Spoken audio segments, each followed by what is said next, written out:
রসুলের জান্নাতি চেহারা, রসুলের মায়াবী চেহারা, রসুলের রাহমাতাল লিল আলামিনের চেহারা যেই মাত্র ওই ইহুদি সন্তান দেখলো, সাথে সাথেই সেই ইহুদি সন্তান মনে মনে এটা ভাবা শুরু করলো, হায় রে, কার বিরুদ্ধে বিষোদ্গার করছি আমি। সঙ্গে সঙ্গে সেই ইহুদি পুত্র বাসায় চলে গেল। সেই ইহুদি পুত্র নিজের অজান্তেই রাসূলুল্লাহর প্রেমের মধ্যে পড়ে গেল। আল্লাহ পাক সেই প্রেমের কথাই সূরা আলে ইমরানে বলেছেন। প্রিয় শুধু আমি আপনাদের সামনে কোরআনুল আযীম থেকে একটি আয়াতে কারিমা তেলাওয়াত করেছি। রব্বুল আলামিন আহকামুল হাকিমিন বলেছেন, কুল, নবী আপনি বলুন, ইন কুনতুম তুহিব্বুনাল্লাহ ফাত্তাবিউনি ইউহিব্বুকুমুল্লাহ।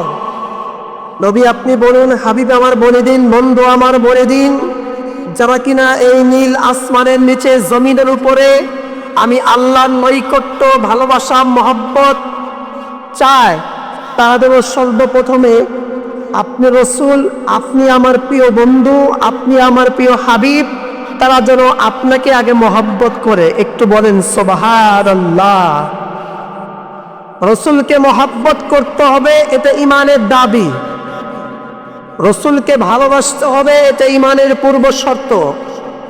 আপনি একজন ঈমানদার, তার পূর্ব শর্তই হচ্ছে আপনি রসুলকে মহব্বত করতে হবে, এটাই হচ্ছে ঈমানের পূর্ব শর্ত।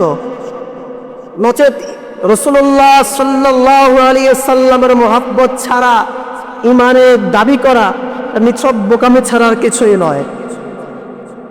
রসুলের মহব্বত আমরা করি, রসুলকে মহব্বত আউলিয়া কেরাম করেছেন, রসুলকে মহব্বত মুফাসসিরিনে হযরত করেছেন, রসুলকে মহব্বত মুহাদ্দিসিনে কেরাম করেছেন, রসুলকে মহব্বত সাহাবায়ে কেরাম, তবে তাবেঈন, খুলাফায়ে রাশিদিন, সিদ্দিকিন, শাহাদা, সালেহিন, সালফে সালেহিন, তারা সকলকে রসুল করিম আলাইহিস সালাতু ওয়াত তাসলিমকে মহব্বত করেছেন।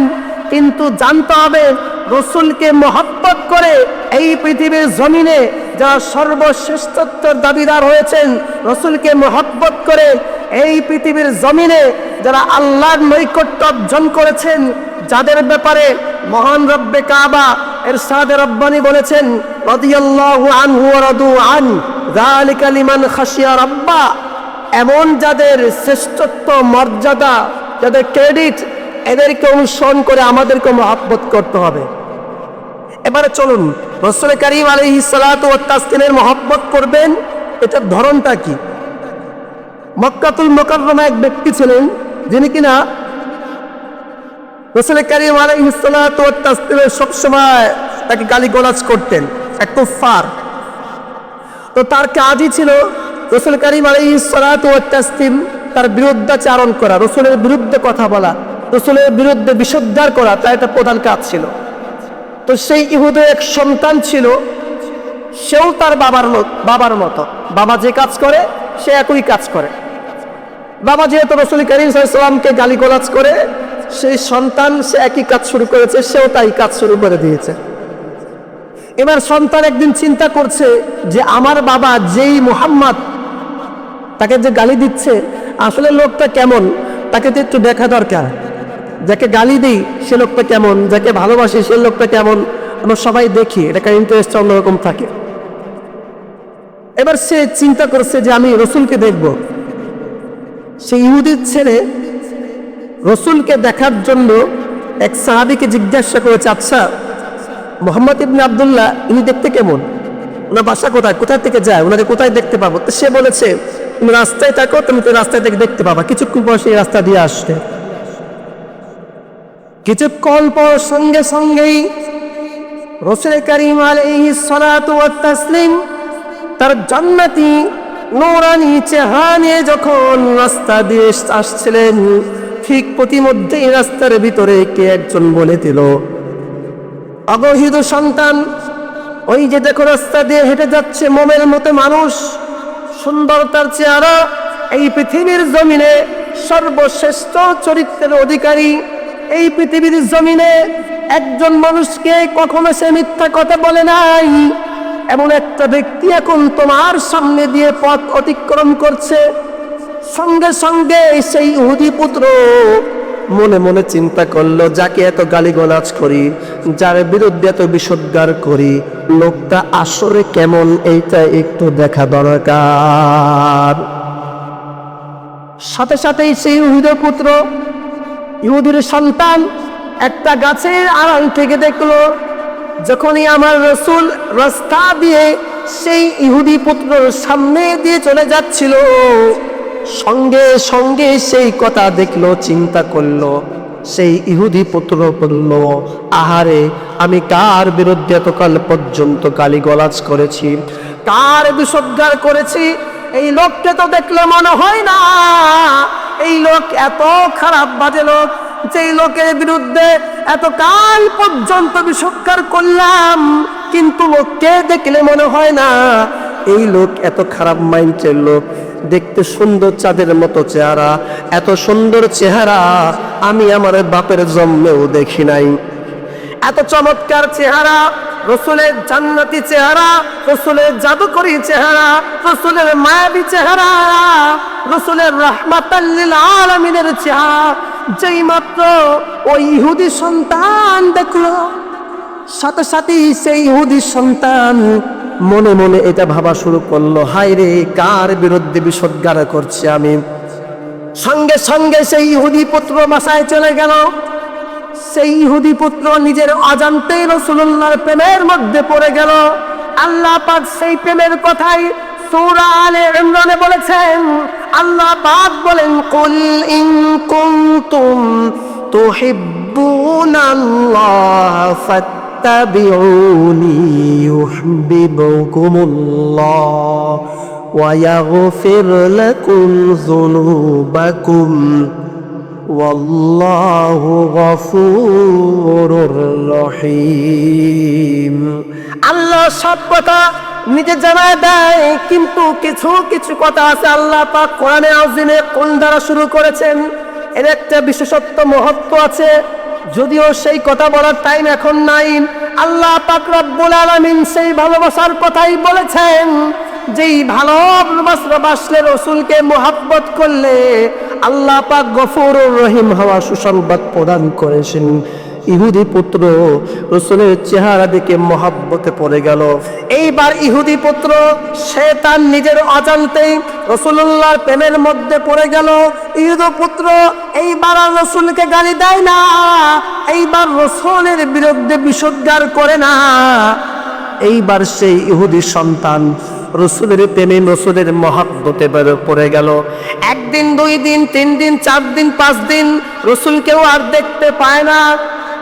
আবার ইহুদি সন্তান চিন্তা করলো, আমার বাবা ইহুদি, আমার বাবা মুহাম্মাদের বিরুদ্ধে বিষোদ্গার করে, আমি যদি এখন সেই মুহাম্মাদের পক্ষ নিয়ে কথা বলি, তাহলে তো আমার বাবা আমাকে ঘর থেকে বের করে দিবে। এইদিকে রাসূলের মুহাব্বতে ইহুদি সন্তান তার কলিজা পুড়ে ছাই কয়লা হয়ে যায়। এইদিকে আবার বাবার ভয়ে রাসূলুল্লাহর কাছে যাইতেও পারে না। বিষয়টা চিন্তা করছেন?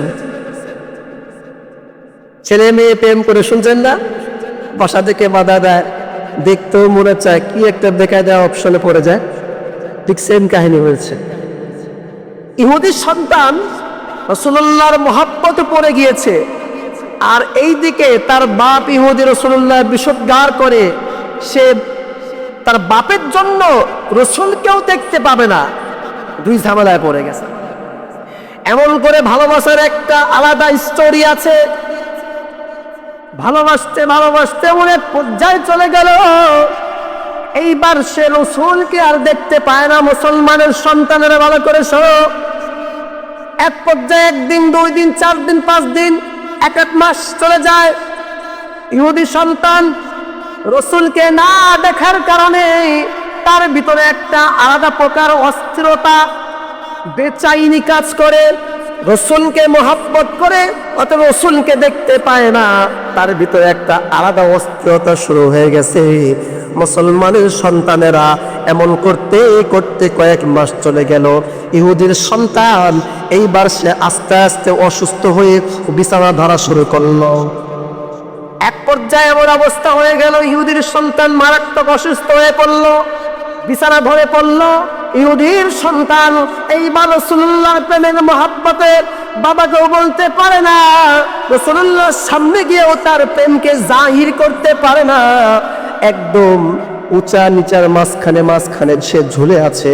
এমতো অবস্থায় এইবার ইহুদি লোকটা তার সন্তান দিন দিন অসুস্থ হচ্ছে।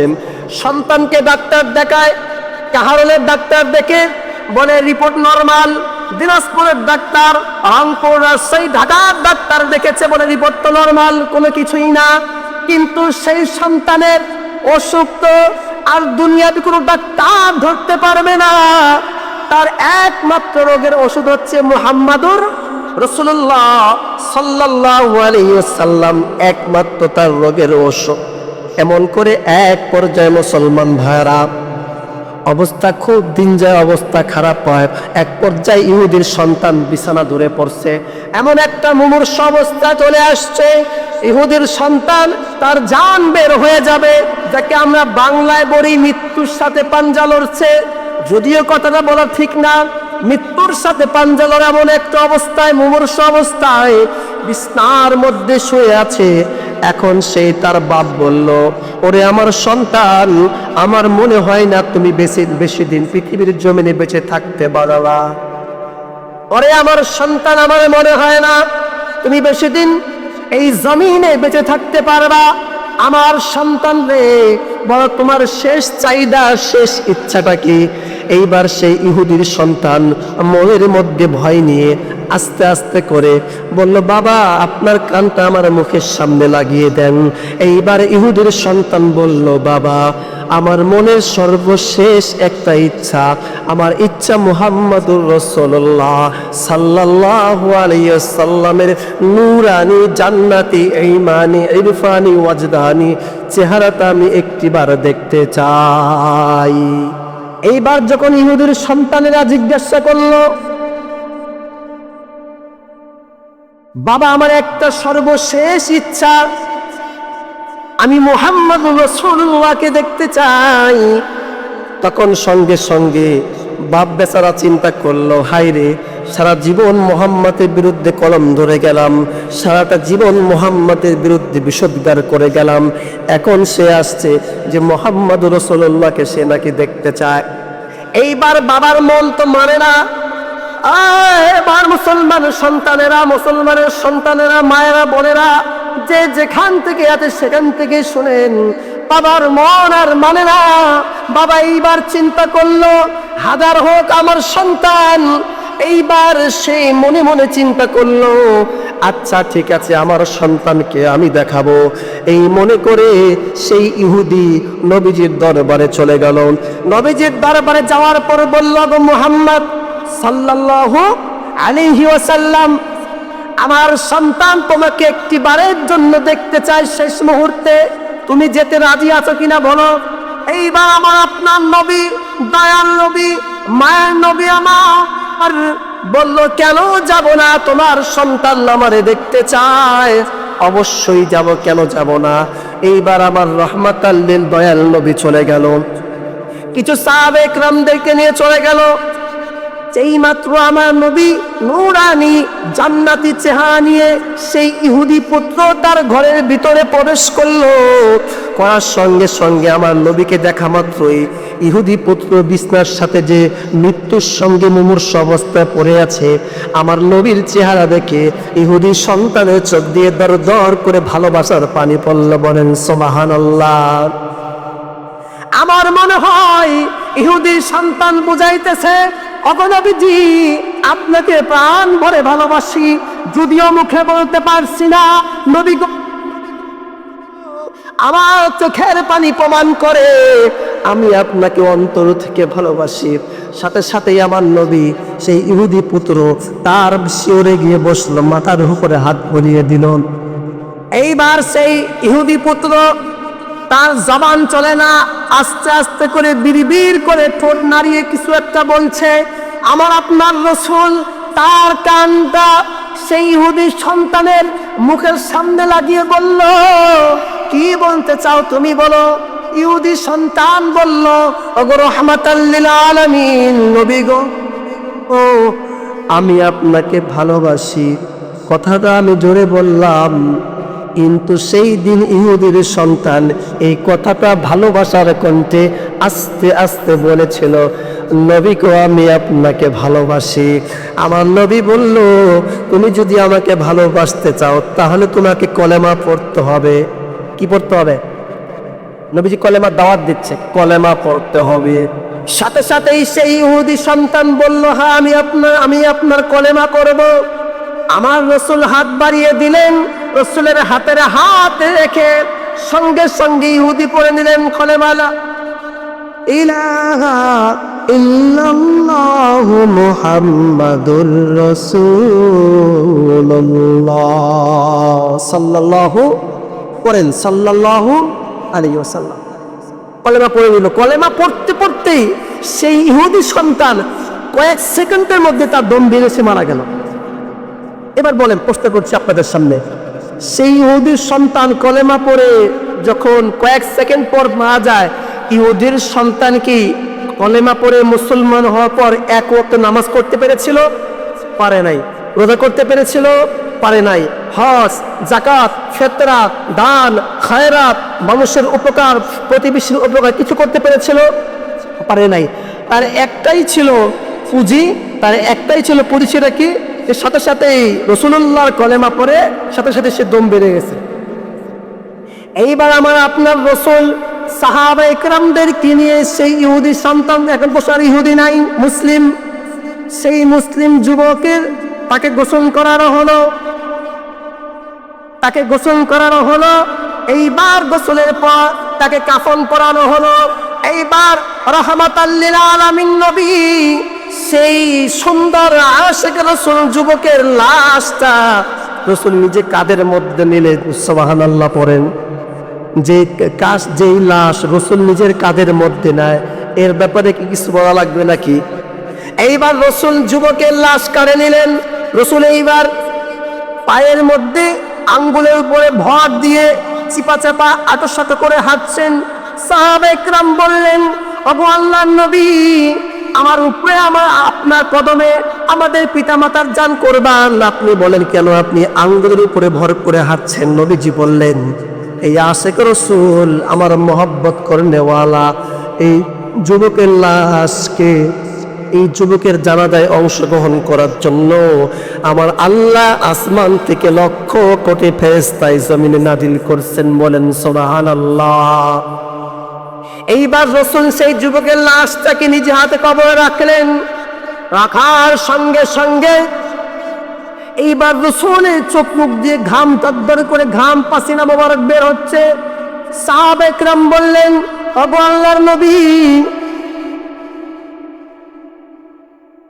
যে ঘাম মোবারক কেন বেরোচ্ছে? সে বলল, যে জন্যই ঘাম বেরোচ্ছে যে আমার এই আশিক রাসূলের লাশকে নেওয়ার জন্য আল্লাহ জান্নাত থেকে অসংখ্য হুর গিলমানকে পাঠিয়েছে। তো বলতে চেয়েছিলাম এটাই, যে একজন আশিক রাসূলকে মহব্বত করে এমন হবে যে যার লাশকে গ্রহণ করার জন্য ফেরেশতারা আসবে, জান্নাতে হুররা আসবে। তো সর্বশেষ কথা হচ্ছে, আমরা রাসূলকে মহব্বত করব, রাসূলের সুন্নতের মহব্বত করব, রাসূলের প্রত্যেকটা সুন্নতের উপরে আমল করার চেষ্টা করব।